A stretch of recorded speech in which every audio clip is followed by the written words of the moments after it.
કદાચ જો મિત્રો કોઈ ધનવાન મિત્રની મિત્રતા તમે કરો ને છતાંય આપણે ધનવાન નથી બની જતા, અથવા તો કોઈ હોશિયાર મિત્રની મિત્રતા કરો તોય છતાં હોશિયાર નથી બની શકતા. અને ફક્ત એકવાર ખાલી દારૂડિયાની મિત્રતા કરી જુઓ, દારૂડિયો કેવી રીતે બની જાય ને સાલી ઈ જ ખબર પડતી નહીં. આવું છે. એક ભાઈ મારા જેવો છે, એની પત્ની પિયરમાં ગયેલી હતી થોડા દિવસોથી, એટલે ઘરની અંદર ફાવતું નતું કે લાવને હવે પિયર જઈ સાસરિયામાં જઈને પત્નીને લઈ આવું. એટલે ભાઈ તો ગયા સાસરિયામાં પોતાની પત્નીને ઘરે લાવવા માટે. એટલે ત્યાં જઈ અને પત્નીને લઈને ચાલતા થયા એટલે સાસુમાએ એમને 100 રૂપિયા આપ્યા. અને જેવા ઘરે આવ્યા તો એમની પત્નીને કે આ મારી સાસુએ મારી કોઈ બેઇજ્જતી કરી, બોલો મારી ઇજ્જત ના કરી બરોબર. કે કેમ, શું થયું? અરે શું, હું અહીંયાથી અહીંયા આવ્યો એટલે 150 રૂપિયાના કેળા લઈને આવ્યો હતો, અને તારી મમ્મીએ મને ફક્ત 100 રૂપિયા જ આપ્યા. હા, પત્ની તો માથું પકડીને નેસે બેસી ગયો. થોડી વાર થઈને બોલી, તમે પેલા મને ઈ કહો કે અહીંયા મને લેવા આવ્યા હતા કે કેળો વેચવા આવ્યા હતા? બહુ ડખો જમ્યો પછતો. પછી શીખર શું થયું આપણને ખબર નહીં, ડખો જમ્યો હતો. હા, એક પાકિસ્તાનના છોકરાએ ભારતની સ્કૂલની અંદર એડમિશન લીધું. એટલે શિક્ષકે કહ્યું, બેટા તારું નામ શું છે? છોકરો ઊભો થઈને કે સાહેબ અહેમદ. શિક્ષક કે જો હવે તું ભારતની સ્કૂલમાં ભણે છે એટલે ભારતીય થઈ ગયો, એટલે તને હવે બધા રવિ કહીને બોલાવશે, બરોબર? છોકરો કે સારું. એટલે મોડા એક રિસેસ પડી એટલે છોકરો ઘરે ગયો. એની મમ્મી કે એને પૂછ્યું કે બેટા અહેમદ કેવો રહ્યો સ્કૂલનો પહેલો દિવસ? છોકરો કે મમ્મી હવે હું ભારતીય છું, મને અહેમદ નહીં રવિ કહીને બોલાવવાનું. એની મમ્મી ને પપ્પાએ બહુ ઝાપુટ્યો એટલે થપ્પડનો ને ચપ્પલોનો નિશાન લઈ શરીર ઉપર. છોકરો પહોંચ્યો સ્કૂલમાં. શિક્ષક કે બેટા આ નિશાન કેવી રીતે પડ્યા? કે સાહેબ જેવો હું ભારતીય બન્યો એવા 4 જ કલાકની અંદર 2 પાકિસ્તાનીઓએ મારા ઉપર હુમલો કર્યો. શિક્ષક તો એ કેવી રીતે? અરે મારી મમ્મી ને પપ્પાએ મને બહુ માર્યો. મેં એમ કીધું કે હું હવે અહેમદ નહીં રવિ છું. જોડી નાખ્યો. શિક્ષક બે ભોન. એવું કોણ કમબખ્ત એમ કહે છે કે આ ઇન્સ્ટાગ્રામ ને વોટ્સઅપે છોકરા બગાડ્યા? અલ્યા ભાઈ, આ અડધી અંગ્રેજી તો છોકરા આમાંથી શીખ્યા છે, બોલો. ચેક કરજો તમે. હા સાલી, આ તકલીફ તો એ વાતની નથી હોતી કે ચામાં બિસ્કુટ પલાળીએ ને અડધું તૂટીને ડૂબીને પડી જાય, પણ એને બહાર કાઢવા જ્યારે બીજું બિસ્કિટ અંદર નાખીએ ને એ તૂટીને ડૂબી જાય, પછી બહુ તકલીફ થાય. હા, હમણાં એક ગામડાની અંદર મહિલા સરપંચ ચૂંટણી યોજાણી અને મહિલાએ ફોર્મ ભર્યું અને એક જ વાત ઉપર જીતી ગઈ. હા, ભાષણ કરતા વખતે એને એમ જ કીધું હતું કે જો મને જીતાડશો તો અડધી રાતે તમારા કામમાં આવીશ. હા, શું આખા ગામના પુરુષોએ એને વોટ આલ્યા, બોલો. અને બહુ મતીથી જીતી પાછી. હા, એક છોકરી પરણવાને ઉંમર લાયક થઈ ગયેલી, પણ લગ્ન કરવાથી ડર લાગે. અને મેં પૂછ્યું લગ્ન કેમ નથી કરી? મને કે લગ્ન તો હું હાલ કરી લઉં, પણ મને બીક એ વાતની લાગે છે કે મને સાસુ આ કોકિલા મોદી જેવી ના મળે તો બસ. મેં કે હાલ લગ્ન કરવા તૈયાર છું.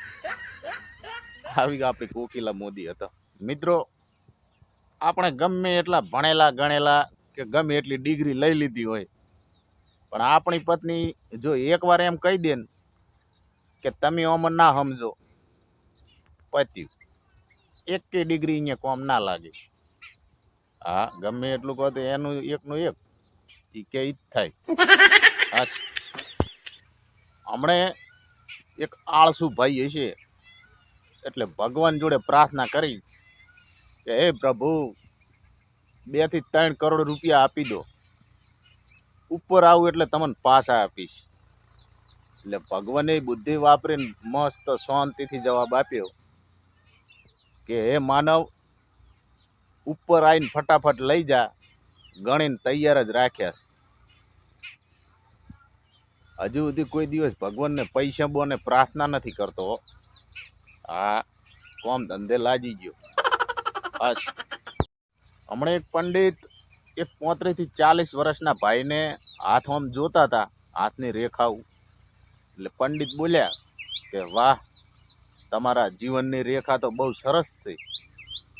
એટલે ભાઈ કે પંડિત, જીવનની રેખા છોડો, જમણવારની કોઈ રેખા હોય જુઓ. આ 35-40 વર્ષનો થયો પણ હજુ સુધી જમણવારનું ચાય આમંત્રણ આવતું નહીં. હા, હવે ભાઈ કેવા હોય છે કહો, ચાય ચોંડલો કે ચાય હાથ ગયણું લખાવતા નહીં હોય. હા, હમણાં એક રસ્તા ઉપર એક બિલાડી ટ્રક સાથે અથડાણી અને 2 ભોન થઈ ગઈ. એટલે એવામાં એક ભાઈ એને ઉપાડીને ઘરે લાવ્યા અને પોંજરામાં નાખી. થોડી વાર થઈ અને બિલ્લીને ભાન આવ્યું એટલે શું બોલી ખબર? હે ભગવાન, મને જેલ થઈ ગઈ, ટ્રક વાળો મરી ગયો કે શું? આ બિલાડીનો આવો ઘમંડ બોલો.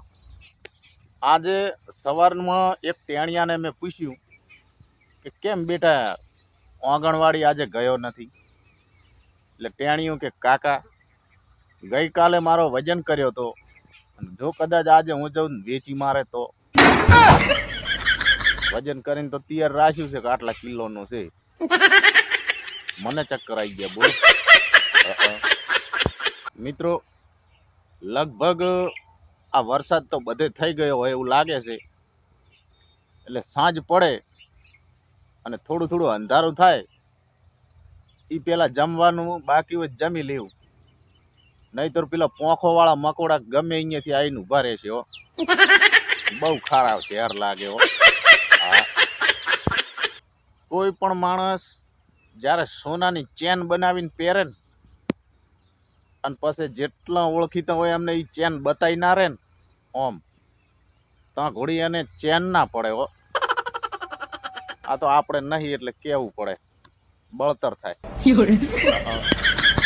હું જ્યારે નાનો હતો ને એટલે ઘણી બધી બહેનો એમ કહેતી કે કેટલો ડાયો છે. એટલે મારી મમ્મી એમને ફટલીને જવાબ આપે કે 4 દાડા ઘરે લઈ જા, કેટલો ડાયો છે ને એ ખબર પડશે. અને આજે વાઈફની ફ્રેન્ડ ઘરે આવી એટલે એને પત્નીને કીધું, વાઈફને મારી, કે તારા વાળો તો કેટલો સારો છે. પણ નફટી મોઢેથી એમ ના બોલી 4 દાડા ઘરે લઈ જા. હા, બાકી માં તો માં જ છે. તો ખરેખર મિત્રો, વિડીયોમાં મજા આવી હશે, જોક્સો સારા સંભળાયા છે, મોજ થઈ હશે, મનોરંજન સારું થયું હશે, હસવાનું સારું આવ્યું હશે, હસ્યા હશો. તો વિડીયામાં એક લાઈક કરી દેજો, ચેનલમાં નવા હોય તો સબસ્ક્રાઈબ કરતા જાજો. તમારા સાથ અને સપોર્ટ વગર હું કદી આગળ વધવાનો નથી, એટલું નક્કી જ છે. ગમે એટલા ધમ પછાડાને કરું, ગમે એટલા જોક્સો સંભળાવું, ગમે એટલા વિડીયો બનાવીશ તો આગળ નહીં જઈ શકું જ્યાં સુધી તમારો સાથ અને સહકાર નહીં મળે, જ્યાં સુધી તમે મારા વિડીયો નહીં જુઓ. હા, એ તો 100%ની વાત છે. તો મિત્રો, પ્રેમથી આગ્રહ કરીને કહું છું કે સાથ અને સહકાર આપો તો મજા આવે, આગળ બહુ ચાલે, જોક્સો સંભળાવવાની મજા આવશે, નવા જોક્સો પણ આવશે. તો મળીએ બીજા વિડીયોમાં નવા જોક્સો સાથે. ત્યાં સુધી રજા માગું છું. જય માતાજી.